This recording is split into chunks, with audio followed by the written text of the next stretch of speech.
Hello, my lovelies. It is time for my May wrap-up vlog, so stay tuned.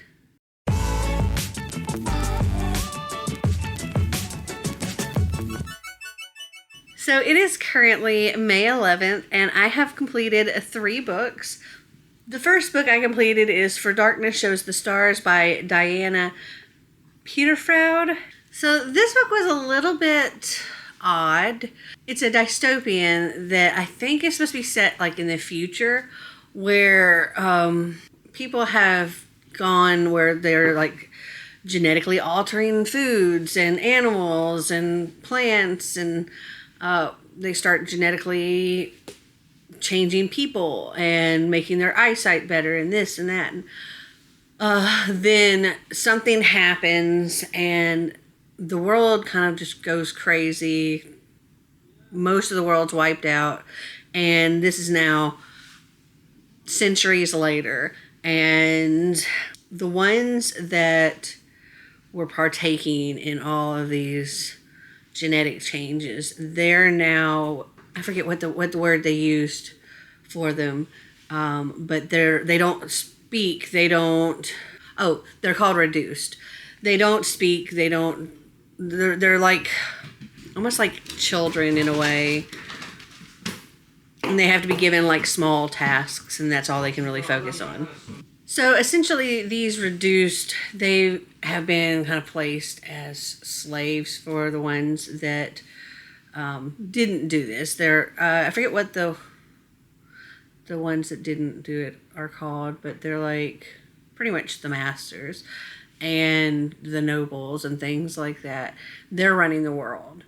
And now, as time has gone on, when these reduced end up having children, those children are not the same.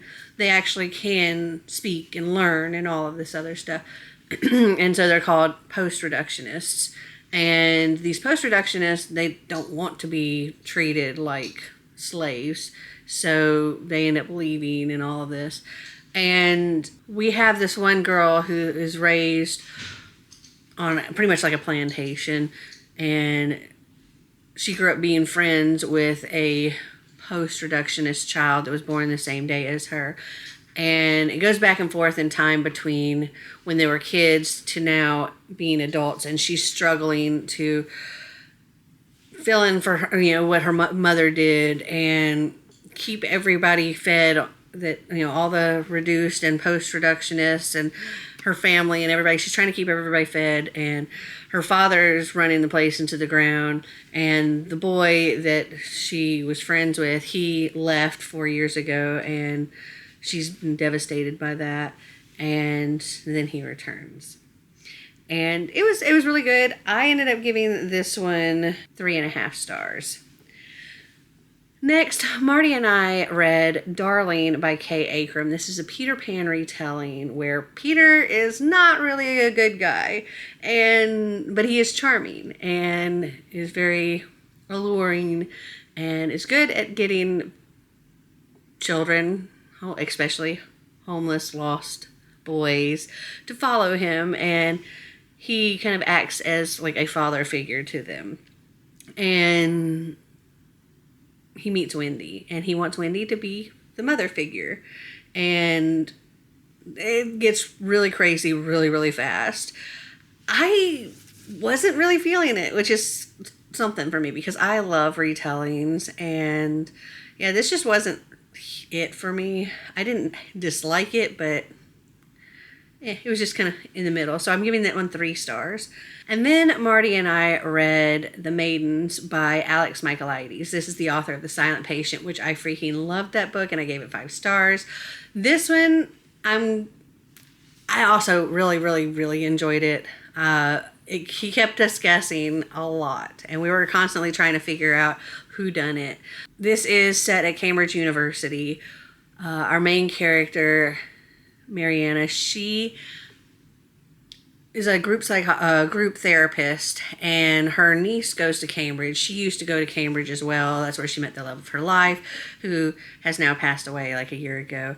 And she's still dealing with that grief and hasn't gotten over that. She's still in love with him, but she feels like she can't move on because she still loves him, even though he's gone.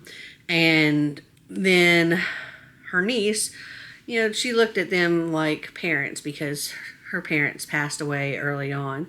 And so when her niece calls her saying her best friend's been murdered, Mariana quickly goes to Cambridge to be with her niece and help her through all this. But during that time, other girls are being murdered. And so Mariana, she starts doing the detective kind of thing and trying to solve these murders before, well, her niece ends up getting hurt because they're going after this small group of girls.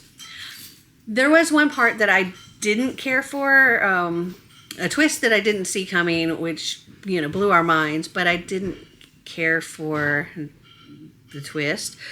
And so I can't give this one 5 stars, but I am going to give it 4 stars because it was so well written and really did keep you guessing. That's it for right now. So it is May 15th, and I've completed 3 more books. So the first book I completed was People You Meet on Vacation by Emily Henry.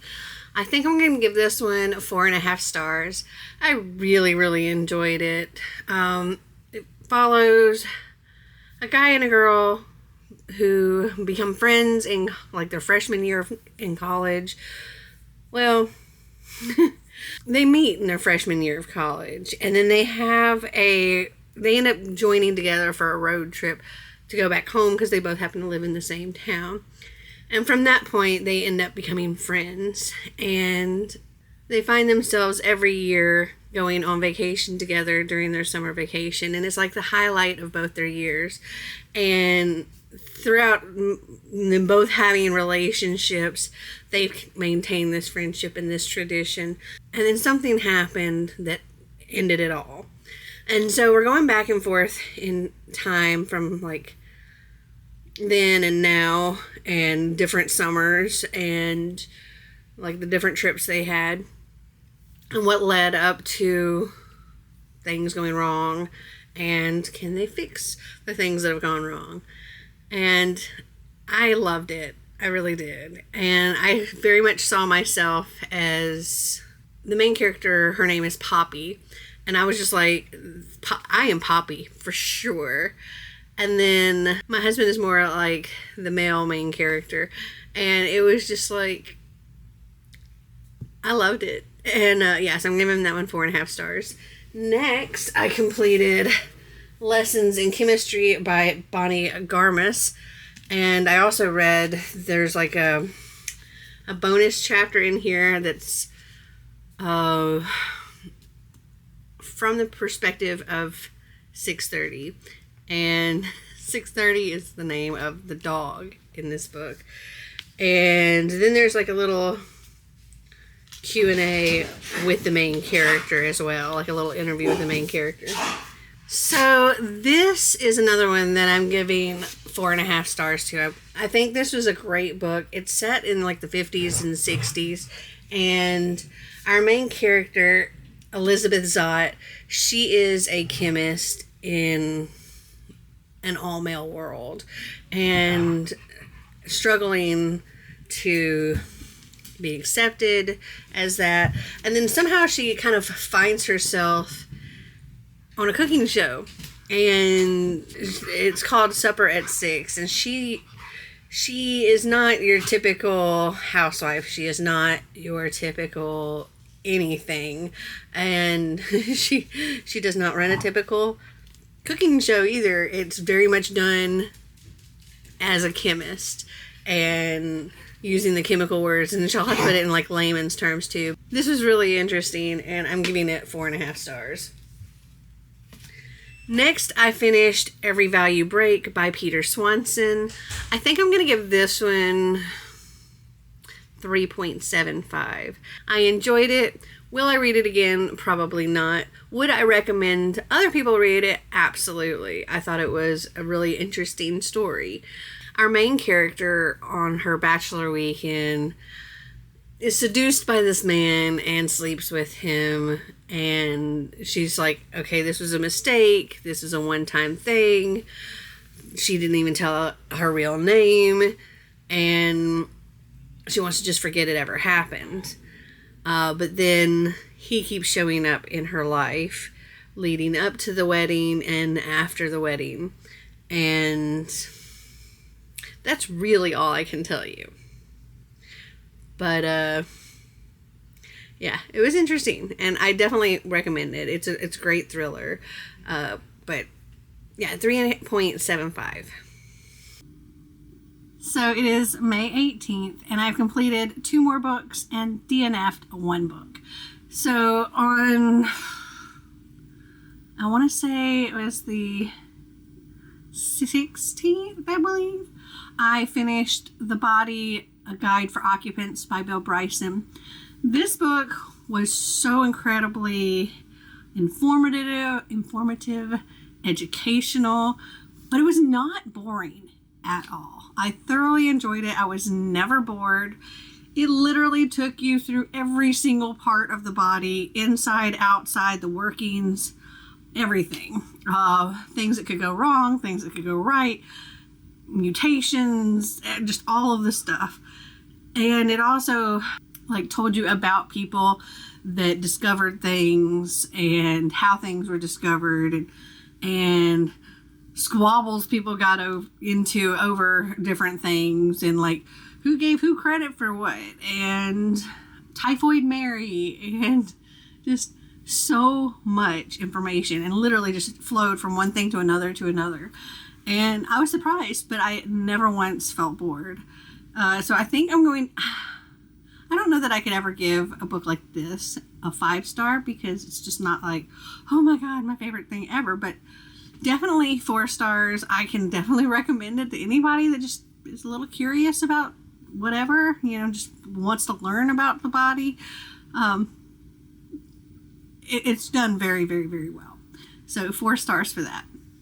And then I read Honey and Spice by Bolu Babalola. And this is set in the UK, and it's college students. Our main character, Kiki, she is go girls, girl power, all that.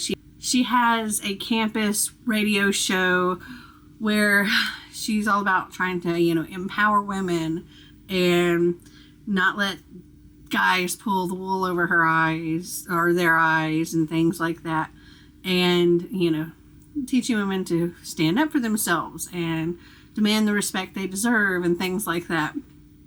And this hot new guy comes to campus, and she very quickly warns everybody off of him. He's the new waste man of Westville, and I think that's the name of the college. And, well, of course, she ends up with him, and that causes turmoil because all the girls are like, no, wait a minute. And then also at the same time, I forget what the word is, the teacher that helps her with her stuff, not tutor, but whatever. Anyway, mentor, she puts these two together as well, to help each other with their projects that they're doing for different things. And it was super cute. It was lovely. I enjoyed it a lot. Xander listened to part of it because we were listening to it in the car on the way down. And it was really, really nice. And we both enjoyed it. And I'm going to give that one 4.5 stars. And then we started Lifelike by Jay Kristoff. And listened to about 10% of it before we both called it. Neither one of us were really interested. And it's not necessarily that it's a bad book. I don't know that I want to rate it. Typically, if I DNF a book, I would rate it 1 star. But I can't say that there's anything bad about it. It just, I wasn't feeling it. And I don't know, I don't know when this book was written, but it feels very early 2000s maybe. And it's got a Mad Max feel to it. And I never really cared for the Mad Max films, so this wasn't something that interested me. It did say Romeo and Juliet meets the Terminator, and I thought maybe Xander would be into it, but he also wasn't into it.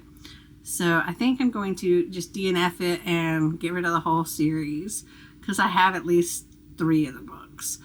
But that is all I have completed. I am currently reading 2 other books, one physical and one audio. So we'll see how that goes. But I have high hopes that I'm going to get quite a bit more read this month. So it is May 23rd, and I've completed 3 more books. So the first book I completed, I've already packed up because we're getting ready to get off the ship. But it was A Cruise to Murder by Don Brooks. This is the first in the Rachel Prince series. I think this is a self-published book. It was cute. It's told from 4 perspectives. So we have a crew member, a nurse on the Coral Queen cruise ship. And so we get a lot of behind the scenes kind of things and like crew only area information in that, which was fun because, you know, being on a cruise ship. Then we also have the main character, Rachel Prince, who is a policewoman from the UK, and she just suffered a severe heartbreak. Her engagement has just been canceled, and he's going off with another woman, and her friend, the nurse, has invited her to come on this cruise to take her mind off of it and to relax a little. And then we have this little old lady, wealthy VIP, and she's traveling for the first time without her husband, who's passed away, and somebody keeps trying to kill her. And the 4th perspective is the killer. We don't know who the killer is because it doesn't say who it is, but they're talking throughout about how they, you know, about the job that they're doing because they're a hired hitman. And I enjoyed it. Will I read this particular one again? Probably not. Would I recommend it? Yes, especially to people who do a lot of cruising and who really enjoy cruising. I think they would enjoy this book. And I will actually continue the series. I want to read the next one, but I don't know if I'd read this one again. There were things that I liked and things that I didn't really like. It is slightly religious, not to the point that I was completely turned off by it. The thing that I was bothered more by is there was a lot of pointing out how she didn't want to gain any weight. She didn't want to pack on the pounds during this cruise, and talking about other people who are like loading up their plates, and she didn't eat this much when, you know, on the mainland, and her having to go to the gym every day and go on runs as well. And I mean, yes, people do that, and it's good to be healthy and all that, but I don't know, there was a lot of stuff about her staying fit. But I guess because she's a policewoman, that's part of her thing. But yeah, in the end, I'm going to give this one 3.5 stars. Then I finished The Midnight Library by Matt Haig. And that one was a hard one actually to start reading because it's very depressing. And I think that's the point. It's very like the woman is very depressed. And I think for me particularly, there's a lot of times that I have felt exactly as this woman did. And that's why it was really hard to start reading it. In the beginning, it's like so many hours until she decides that she wants to die. And it's counting down. And then eventually she has lost her job. Her cat has died. The neighbor next door she brought medicines for doesn't need her anymore. Her brother won't talk to her, and it's just kind of like, oh, and she taught music lessons, and she was late because of getting fired and things going wrong. Then she lost her client for that, and so it was just like one bad thing after another, and she was finally like, what's the point of me being here? And then decides she doesn't want to make it to the next day, and so it's the very end of the day, and she goes to end things, only to find herself in the Midnight Library, this place between life and death, where there's these infinite supply of books, and all of these books are different choices she could have made in life. And so she has the opportunity to, any regrets that she's had, she can go and live a life where she didn't choose this one thing, or she did choose this one thing, and she can choose to stay in any of these lives that she thinks is a good life for her. And I think I would give this one 4 stars. It gave me a little bit of a It's a Wonderful Life kind of vibes. Anyway, the third book that I read was Tomorrow and Tomorrow and Tomorrow by Gabrielle Zevin.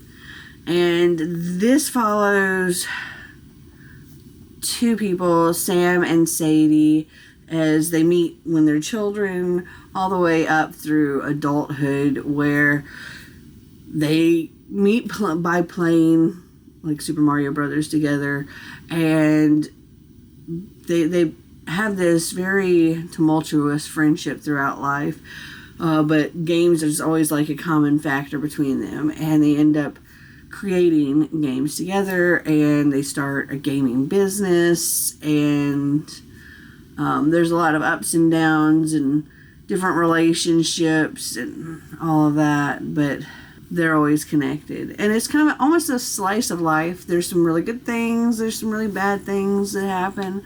I enjoyed it. I know a lot of people have absolutely loved this book, and I did enjoy it. I don't know that I would read it again, and I think for that purpose I'm going to give this one a 3.75.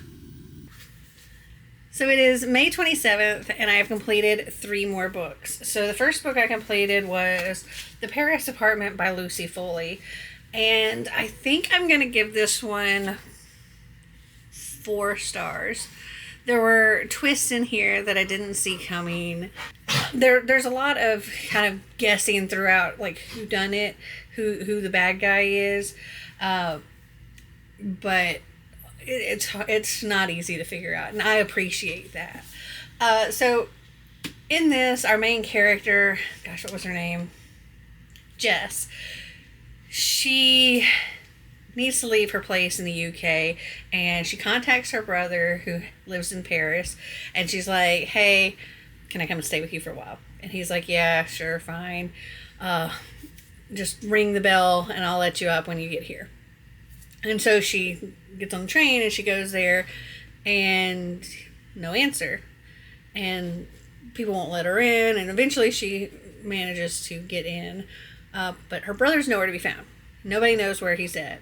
And throughout her trying to figure out what happened to her brother, where her brother is, she doesn't think he would just leave, but she doesn't know.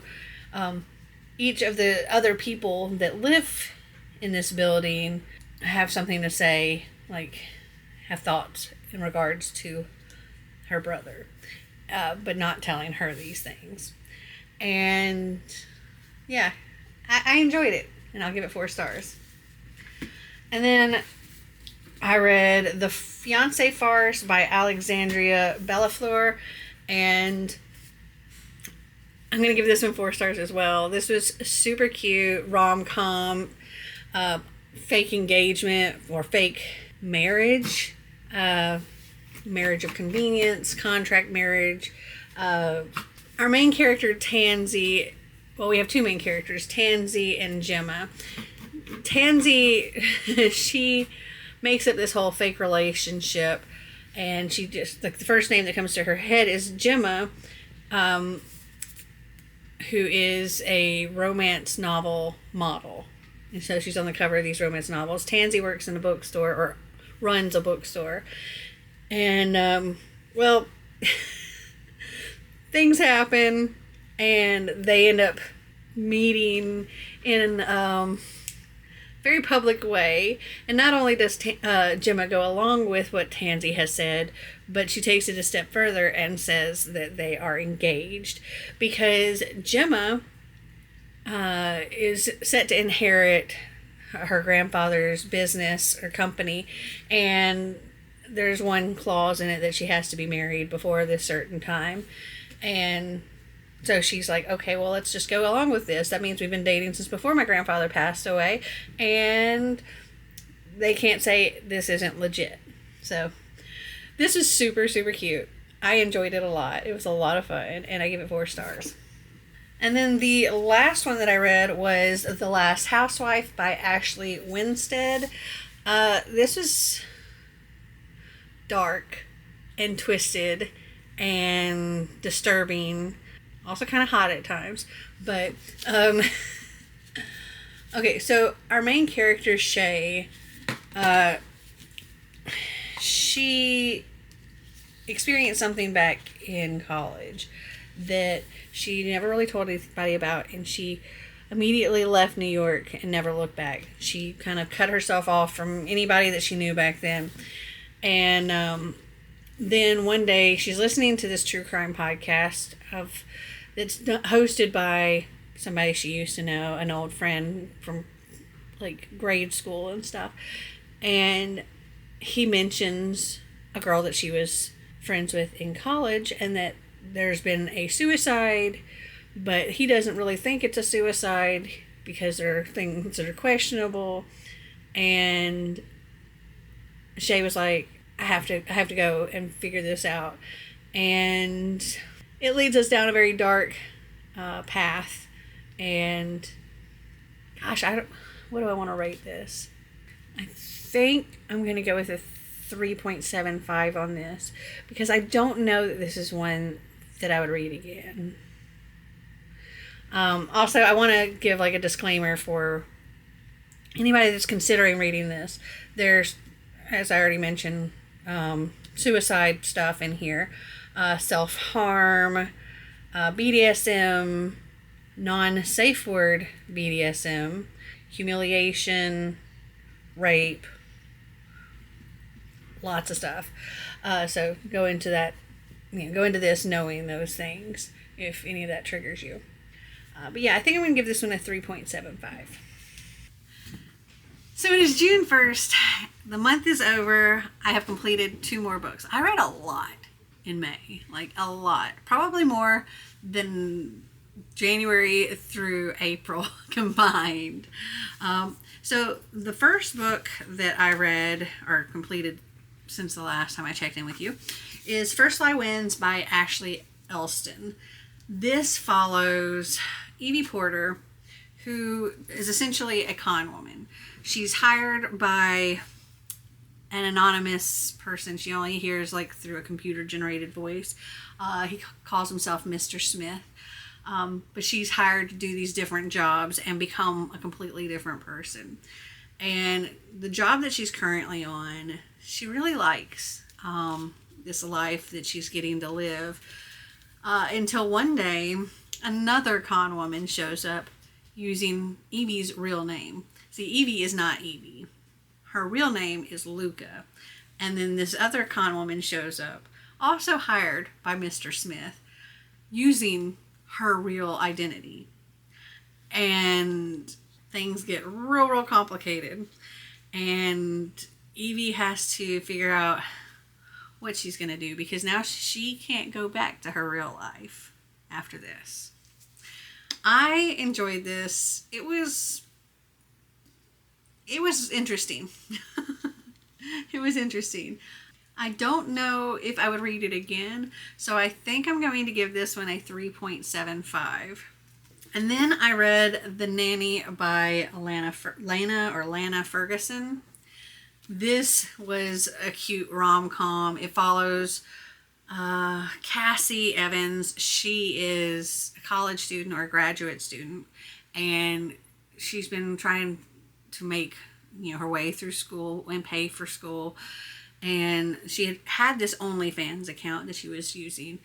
She masked herself. She had a wig, so nobody got to see who she was when she was doing it.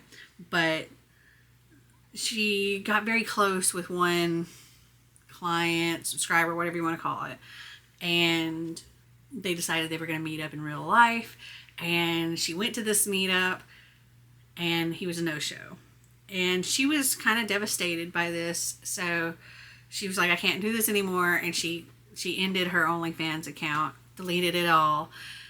And she's been living with a feisty little 70-year-old woman named Wanda, who is like her best friend and pretty much only family that she considers having, while trying to make her way through school and odd and end jobs. And then she finds this job listing as a nanny. And Aiden is this super hot chef who he's a single dad. He has a little girl that he's trying to raise, and she is a very sweet, very precocious child. And he has a crazy, hectic schedule, and he needs a nanny. And Cassie more than qualifies, where she's worked at a children's hospital. She's studying to be an occupational therapist for children, things like that. And obviously, very quickly, they become, well, more than boss and employee. And, well, before that happens, Cassie sees something that lets her know that her boss was that OnlyFans account. Like the person that she was actually going to meet up from OnlyFans. And so now she's like, oh crap, I don't want him to fire me because he knows what I did. And, I also don't want him to, not want to have anything to do with me and drop me like he did last time. And yeah, it was cute. I enjoyed it. There was definitely steam. It was super smutty in parts. But again, I don't know that I'll reread this, so I'm going to give this one a 3.75 as well. And that's everything that I read in May. Have you guys read any of these? Did you like them? Did you not? Comment down below and let me know. Well, I hope you enjoyed this video. If you did, give me a big thumbs up. If you'd like to see more videos like this, click that subscribe button down below. And until next time, remember to always be completely you. Bye!